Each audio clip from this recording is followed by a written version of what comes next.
Welcome to Senior Living Visionaries, a podcast for senior living leaders who are looking to stay ahead of the curve in the industry. On this show, we feature leaders and innovators in senior living who are pushing the boundaries and creating new, effective services and solutions. And now, let's settle in as host Jennifer Drago connects us with today's guests. Hi, welcome to Senior Living Visionaries, broadcasting live from the Phoenix Business Radio X studio, where we showcase leaders and innovators in the field of senior living. I'm your host, Jennifer Drago. I'm a strategy consultant and the CEO of Peak to Profit. And I'm really excited about today's guest, Larry Bradshaw, who's a financial consultant these days, but a retired CEO and former CFO who's worked in the senior living industry for over 40 years. And one of the things, I'm going to introduce him fully here in just a second, but one of the things I'm really interested in, and I spoke to Larry very early on when I was really talking about bringing this podcast to life, was really helping our industry become more financially resilient and more sustainable in the long term. And with Larry's background and his expertise, he's really helping organizations do that. Now, he is retired, so he doesn't want to work all the time, but we're going to hope to extract some of these goodies out of his brain today and learn what we can do as senior living providers and executives to remain financially resilient and keep that strength behind us in really challenging times. So as I mentioned, Larry has more than 40 years of experience in the nonprofit senior living industry. He started as a CFO and had a really long run with Asbury Communities, where he started as a CFO and Executive Vice President for Strategic Growth, and then took on the role for the Asbury Group, which I think does consulting for continuing care retirement communities. He then went on to consult on his own, but then shortly returned to National Lutheran Communities and Services as the president and CEO, where he was from 2009 to the time that he retired in 2021. So, Larry has a wealth of knowledge that he can impart to us today, and I'm just so excited to welcome you, Larry. Thank you, Jennifer. Glad to be here. You bet.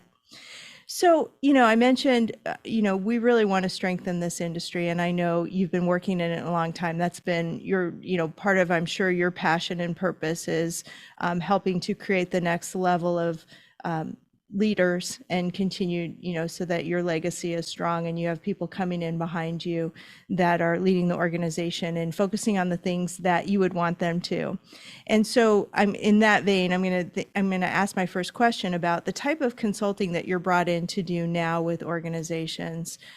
What are some reasons that organizations bring you on or seek your type of assistance in this day and age? Well, thank you, Jennifer. It's an interesting time, as you know, in senior living. I mean, coming out of the pandemic, and as you said, I am retired, but I do get called in and asked a few questions, and my experience in the last 18 months since I retired have really been in the areas of development. I've had a community look to me and to help them with some development of both expansion opportunities and also new campuses. And that was really around looking at the feasibility of doing something, especially in a really difficult environment in certain areas around land entitlements and project entitlements, and really getting through a lot of the red tape that communities are doing. I've done a few of those. I've actually done a little bit of secret shopping for some organizations, going in and pretending that I'm looking, or pretending may not be the right word, but pretending to look at those. I'm looking from the eyes of a consumer, mm-hmm. and then going back to those communities and saying, well, here's some things I saw, or some things that weren't being done. And I think, again, during the pandemic, a lot of communities, the occupancy dropped so low. There was very little kind of marketing or lead generation because people just were staying home. So I think some of the organizations that I've talked to have gotten a little bit out of practice on how they contact people, how they follow up, and all those things. And so just some of the basic blocking and tackling, if you will, on some of those developmental and marketing issues. But I think primarily what I give some advice on or take a look at is really financial stability in the organizations and really kind of what to look at. I think the industry has come so far in the last 40 years, but there's still so many nuances, especially in senior living when it comes to entrance fees and it comes to some of those accounting issues that are not necessarily easy to understand, even for people who do it all the time, but especially for people trying to sell the product or get into the product. So a lot of financial nuances. I take a look at a lot of financial statements and just kind of give some thoughts on, and it's funny how sometimes people will ask me, says, well, I think we're doing pretty well. And I'll look at their statements and say, I think you're doing some pretty good things, but either I see vulnerability points or I see opportunities to really gain even more traction. Excuse me. And so I think I would say it's a little bit kind of variety. There's a variety of things I look at, but primarily it's around the financial stability of the organizations. Yeah, and that's so important. And, one of the things that we talked about as we were prepping for this call is I think we would love to see providers reach out and seek expertise in this area far ahead of when they might need it, right? So even when things are seemingly good, maybe occupancy is almost recovered to the pre-pandemic levels, but you're still struggling a little bit financially. That's a great time to seek the guidance of an expert and say, hey, take a look and see what we can do differently. We're going to get into some of the factors, some of the things that you look at, but one of the things I take away from talking to you is that each organization is so unique, and their financial picture and this sustainability and stability is really a puzzle, right? You're kind of mixing and matching a number of elements to optimize how that organization can perform financially, even in the midst of all of the things that are hitting our industry right now, staffing shortages, inflationary pressures, you name it. I think your puzzle analogy is right on track, Jennifer.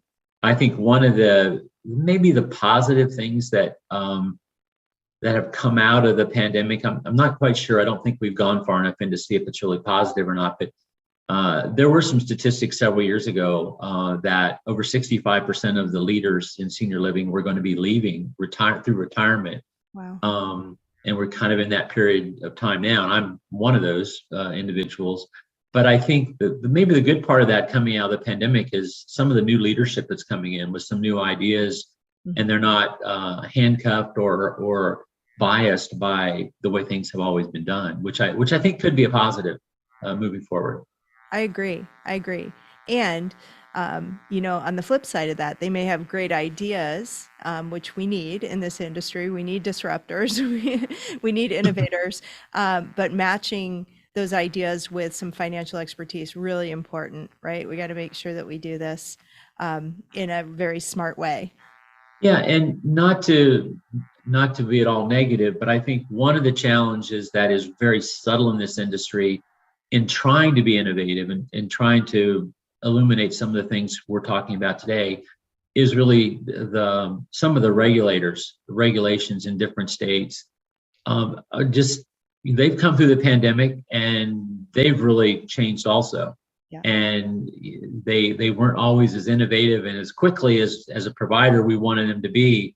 But I'm concerned that maybe they've gotten a little farther behind because of the pandemic and because of all the other focus of legislation and those type of things. We'll see how that plays out, but I think that could be a factor in the future too. Yeah, good point.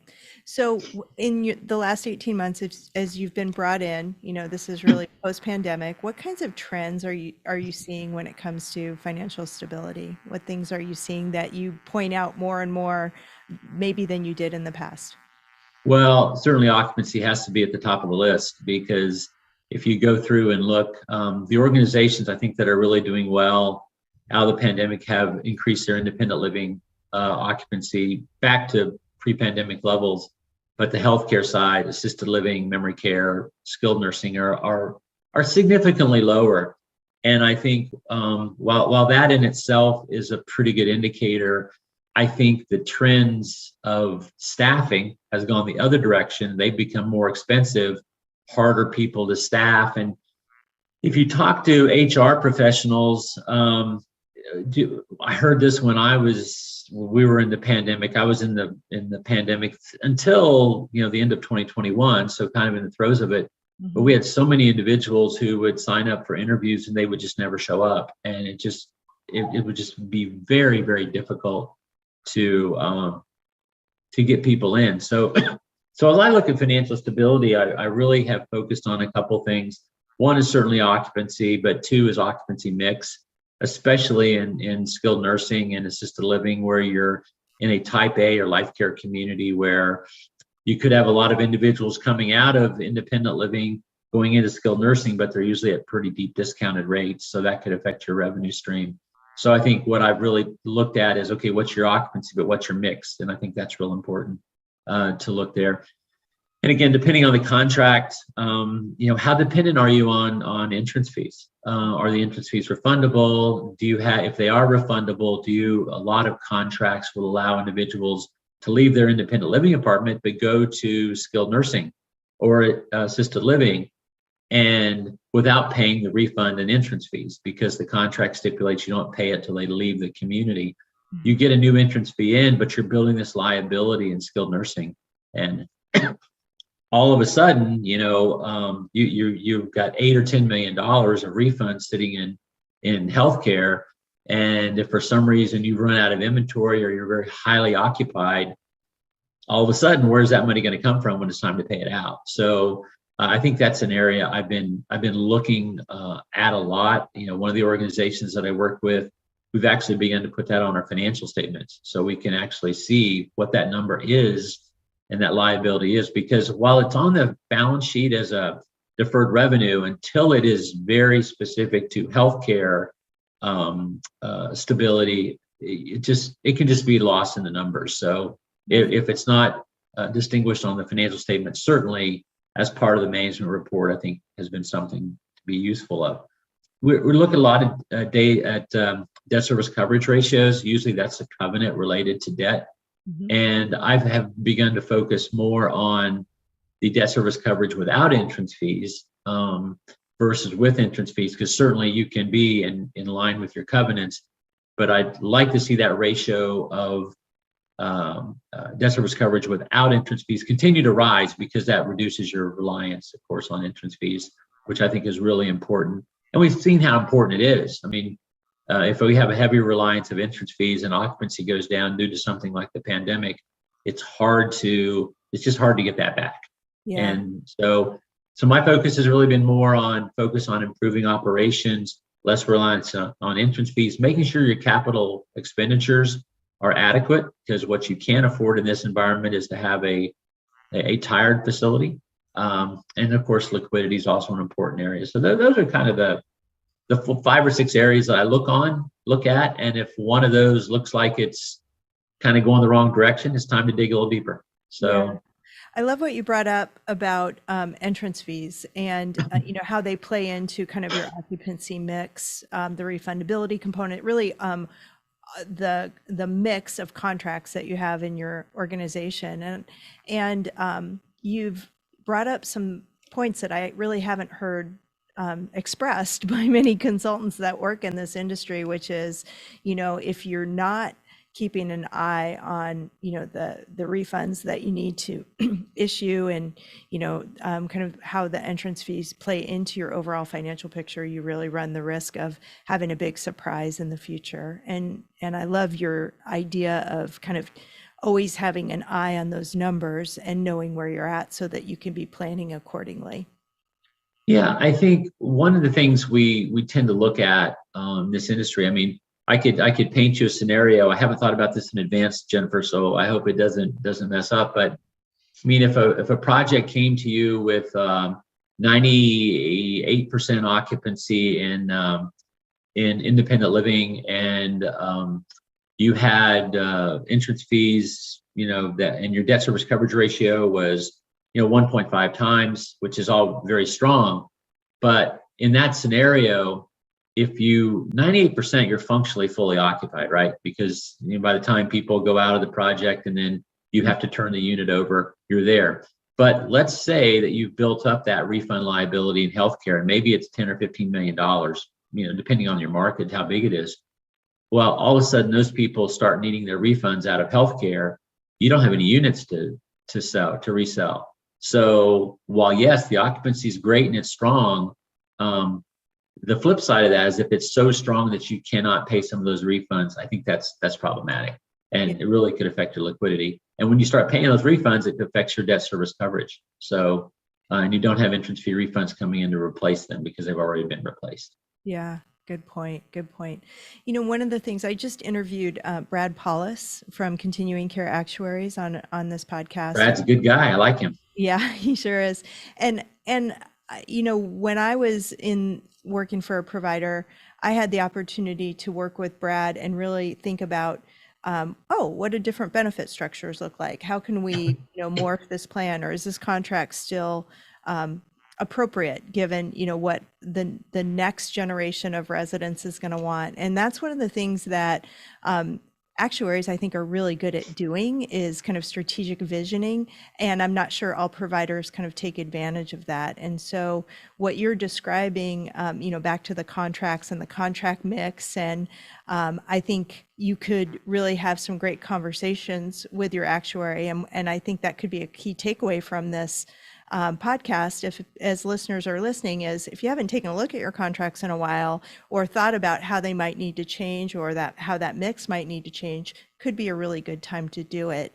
And the other thing that Brad was sharing is a lot of providers are taking advantage of the shift in utilization, right? So post-pandemic, he reported to us that skilled nursing facility utilization is down, that residents are really resisting more than ever going into skilled nursing.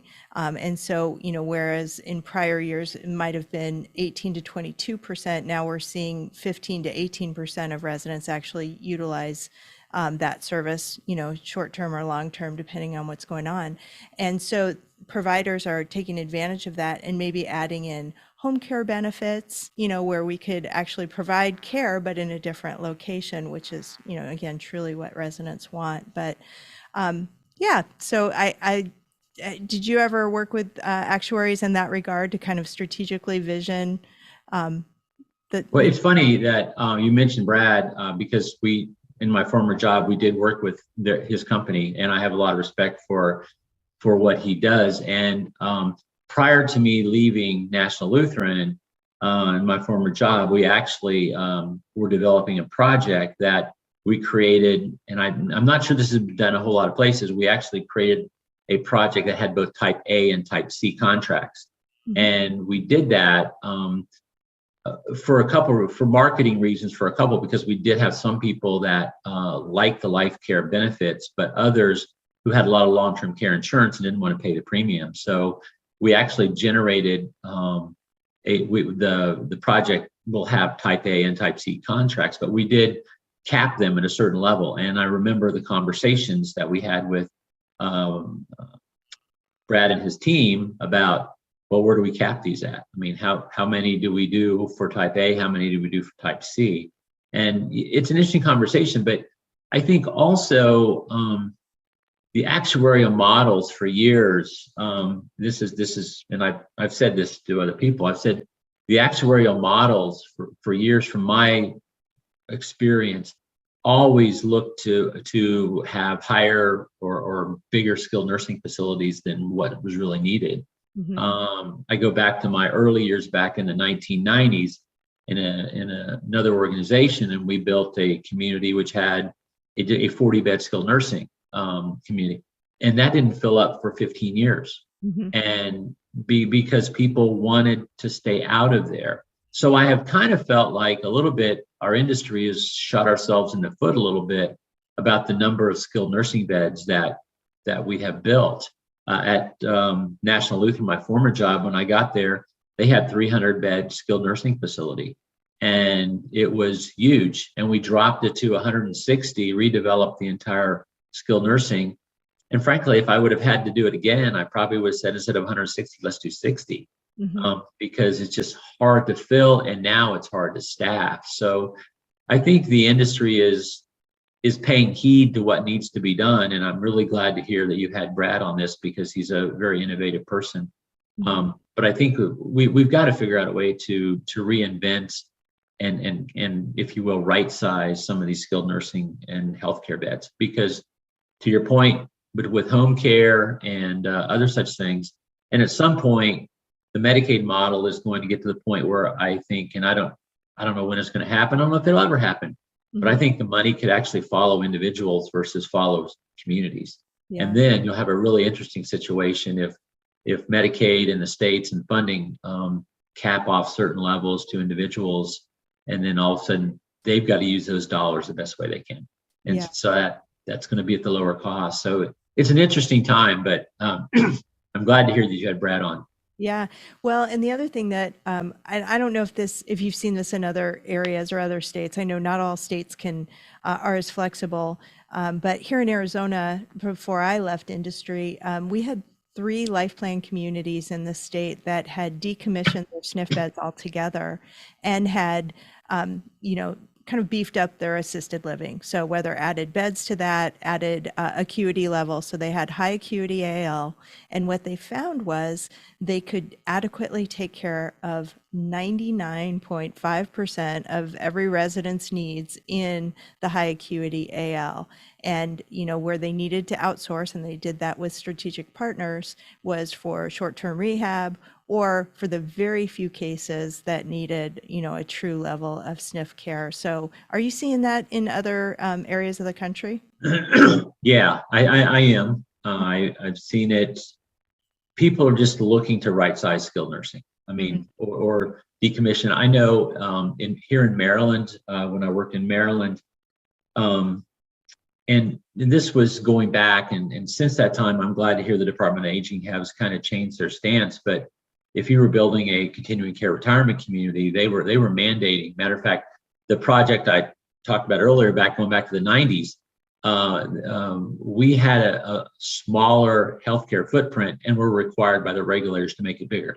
And it never filled up because the regulators were really looking at the actuarial models that I think were really skewed a little bit towards more healthcare. So yeah, I'm seeing a lot of that. I'm hearing about a lot of it, and I'm also hearing that the state of Maryland now is, instead of trying to provide bigger skilled nursing beds, are trying to partner with home health and home care to make that happen too. So I'm excited about the direction, because I think it's going to alleviate some of the issues relative to the high cost of healthcare, but also the staffing shortages. And I think those are our critical components. I mean, marketing's always critical, but we've got a pretty big aging population coming into place, but we don't have the individuals to care for people. And that's a tough job. And now that you're really, when I left National Lutheran, I said several times, because our wages had gone up so much because of regulatory living wage requirements and everything else, we were now competing with fast food restaurants and other such restaurants, which were paying similar amounts of money. And frankly, that's a much easier job than taking care of seniors who have really acute and chronic care needs. So really yeah, I think that's beginning to address some of the really critical vulnerabilities. And that's a key word, vulnerabilities in our sector, because we are vulnerable to those type of things. Yeah. I want to return to kind of the financial piece and ask you, you were a CEO for a number of years.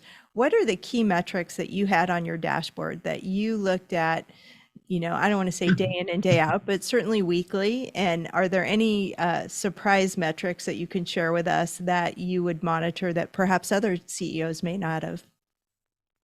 Okay. Yeah, that's fair. We had we built an in-house business intelligence model that we were really proud of, that really distilled and focused a lot of things down. But of course, I mean, every day you want to look at occupancy, not just overall occupancy, but also within your skilled nursing, you want to look at. We try to have a fairly high Medicare profile, especially at our flagship community. And so I would look at that Medicare model, because that was appropriate that we kept at a certain level.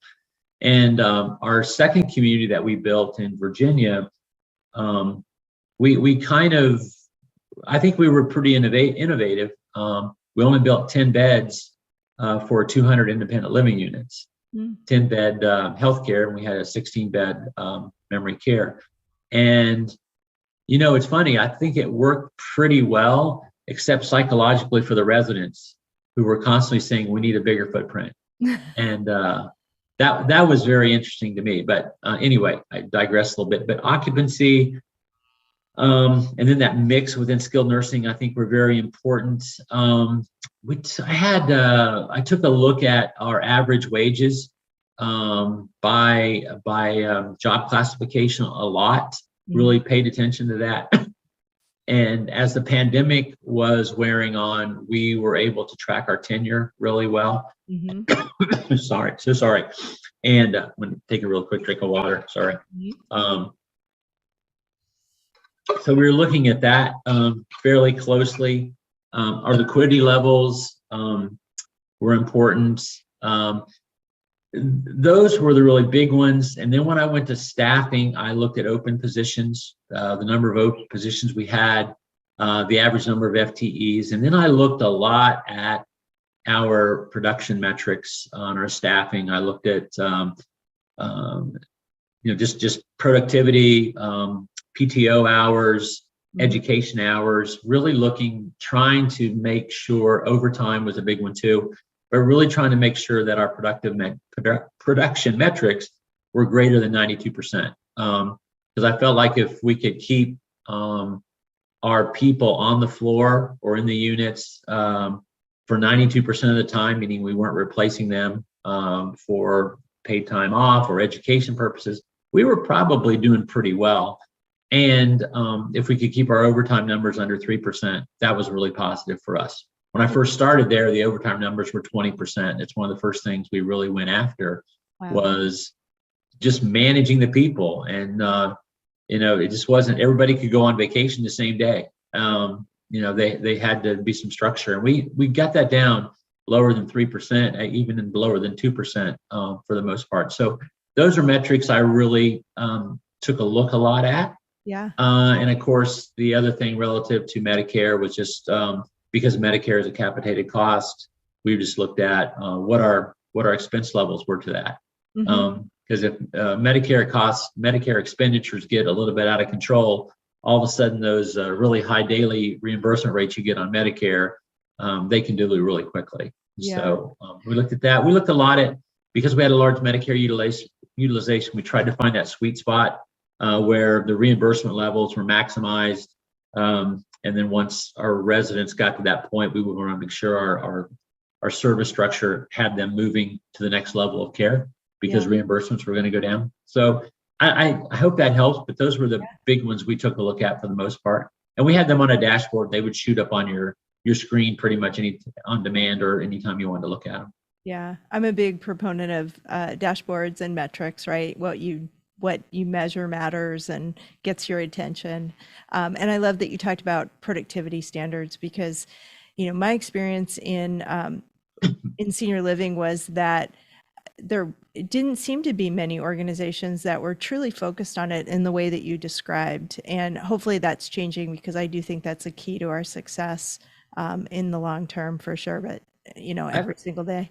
The other thing I think is important to look at is really the percentage of your salaries and labor related costs, including any contract management and employee benefits to your operating revenue. Because if that number begins to get too high, those costs essentially become fixed costs. Because there's not a whole lot you can do when you have to staff the project. But if those numbers are closer to 50%, that gives you a little flexibility on areas. If you have to cut, you can cut.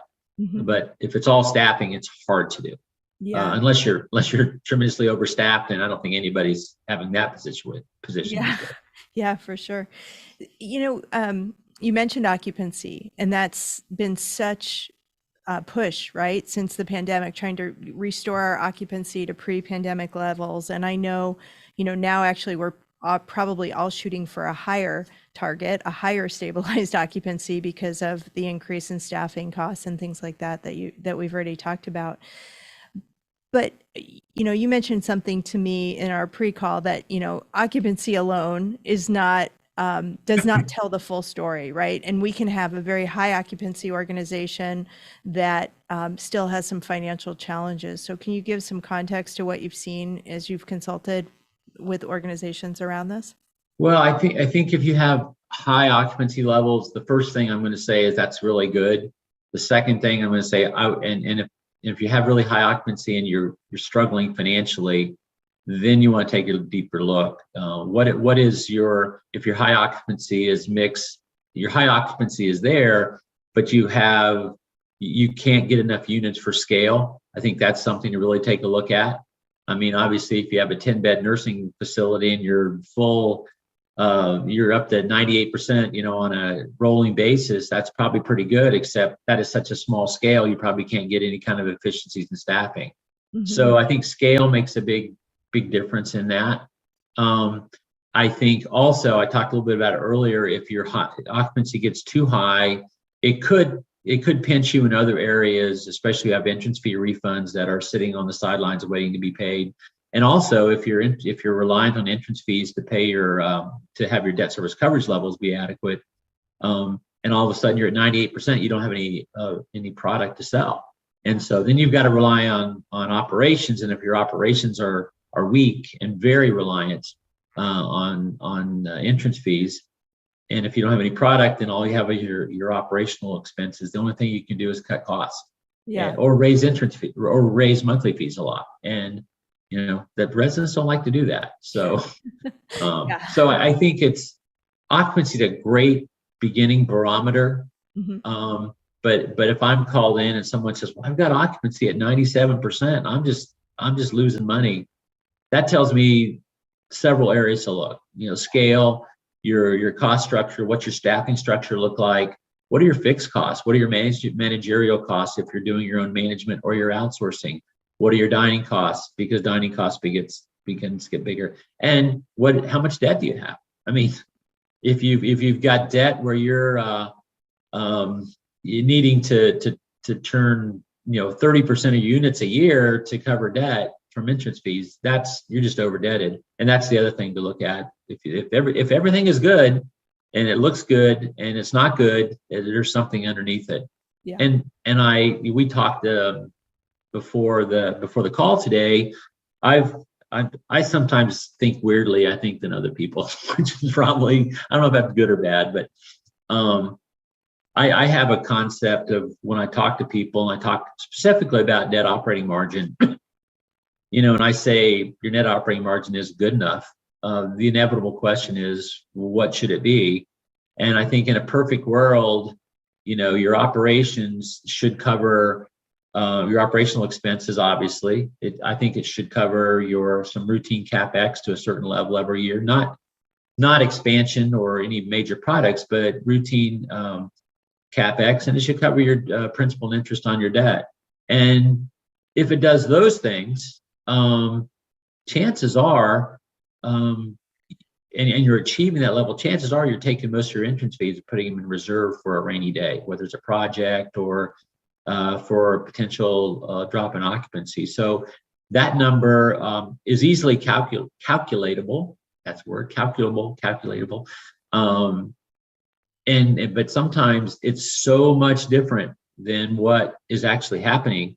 I worked with a company many years ago, and they said, "What should our net operating margin be?" And I said, "Well, in a perfect world, it's going to be 18%, but you could probably live with 14, and they're at 3 or 4%. That's a big hill to climb." Yeah. And I think a lot of organizations back then were saying, "Well, you know what? We're going to just keep clanking away." So they didn't spend money on CapEx, and they did spend money on marketing.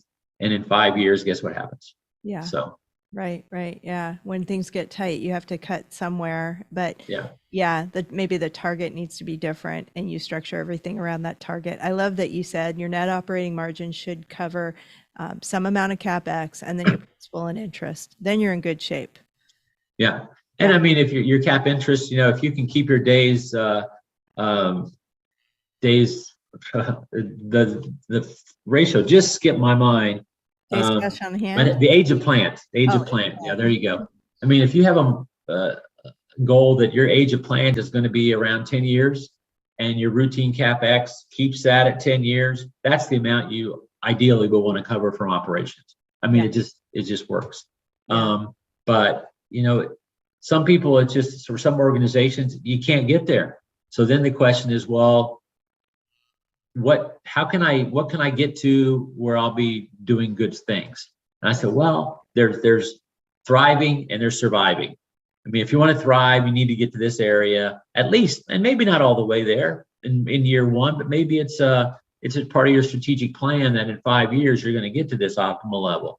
And on the surviving side, if you're at 4%, you need to be at 14%, and you've decided you're going to stay at 4%, you're always going to struggle. I mean, the math is simple on that. And it's just, but sometimes it's hard for organizations to make those tough decisions. Yeah, absolutely. Especially during, like we were just talking about, the pandemic times, post-pandemic, we're still recovering. And, but I love the fact that you're encouraging providers and executives to reconsider, their targets and where they're at so that they can thrive, and again, may not get there in a year, but we can work toward that and don't have to keep struggling. So, well, it's like anything. It's hard to get where you're going if you don't know it's hard to get where you're going if you don't know where you're going.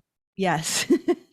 I like to, as a strategy consultant, that's kind of my main message, right? If you don't have a vision, where are you headed, right? You wouldn't take a road trip if you didn't know where you were going and you didn't know how to prepare for that. So we're very aligned in that regard. In our final question, I want to just ask you for, your best piece of advice offering to current CEOs to strengthen their financial resiliency and sustainability in this challenging climate. So if you just want to give one final pearl of wisdom for us, I'd appreciate it. I guess it probably would go away from the financial aspect, but I would say just build a great team. Build a great team of people that you work with, not the people that work for you, but people you work with. Build a great board, because that becomes a key element. Because if you have a great board and you are transparent and you are really provide communication to them, they can help you because they can get you over the hump. And the last thing I would say was be to create a great communication and transparency plan to your residents and your staff, not just your senior team, but your staff. Because the higher you go in an organization, we all know this, the easier you all get toppled if you don't pay attention to those things. But I kind of always thought, everybody's going to make mistakes, and I certainly made my share during my career. But if you can build a great team, that team will minimize your mistakes. If you can build a great board, you lessen your vulnerabilities. And if you can really build a great relationship with your residents and your staff at the communities and the line staff, it's hard to beat that combination. So I really would encourage that. To your point, look at dashboards, look at metrics, but educate your team on what you're looking for. Because if your team knows what you're looking for, as a CEO, I had a great team, and I knew they knew what was important to me. Right. And if one of those things got out of line, they would come to me and say, "Hey, Larry, this is out of line," and then we could deal with it together. Not just they didn't come into my desk and dump it on my desk and say, "You need to fix this." It's like, okay, how do we fix this? Yeah. And I just think creating that great team, great board, great relationships. That's where you get to where you need to go. And as a strategic consultant, my team, when I first got to National Lutheran, said, well, financial stability needs to be our goal. I said, no, financial stability is a result. Yes. It's a result of resident satisfaction, employee satisfaction, board integration, and how well your team stays together. If you do those 4 things or 5 things together, the financial metrics will play themselves out and they'll be positive. But if that's your goal, you probably won't have as deep a team and a cohesive as team as you want to have. Yeah. So I guess that's my pearl of wisdom at the end. Yeah, what a great message. And I'm so glad that I asked you that question, because you got to see your leadership in action there in terms of what was most important to you. And, I didn't have the opportunity to work with you during your career, but I sure wish that I would have, because I imagine that you were an amazing CEO. So I just want to thank you so much for sharing your wisdom and experience with us and giving us a lot to take away in terms of how to build our financial resiliency as an industry. And Larry, I know you're on LinkedIn. Is that the best way to get in touch with you if anybody had some follow-up questions? Well, I'm retired for sure, but yeah, that's probably the best way to do it. He'll check it once every couple of weeks. No, I'll check it. I'm still have that little habit of checking things out, but I'm trying to break the habit. A little bit more golf and a little bit less checking things like that. But no, I like to continually to engage and talk about things. I enjoy doing this, and I've really enjoyed speaking with you today. And I appreciate the offer to join your team. And I wish you all the best of luck. I think you'll do great. Thank you so much. Thanks, Larry. And today you've been listening to Senior Living Visionaries. It's a podcast that's specifically curated for senior living leaders with the hope that we can share innovations, disruptions, and best practices in our industry to kind of rise the tide, lift all boats and rise that tide up. So thank you. And if you'd like to subscribe to our podcast, you can always be notified of new episodes, get transcripts, get special things that our guests are giving away, and you can do that at seniorlivingvisionaries.com. And again, thanks so much. We'll see you next time. Thank you, Jennifer. You've been listening to the Senior Living Visionaries podcast and radio show, where we showcase the leaders and innovators in the industry who are pushing the boundaries and setting the stage for the future in senior living and services.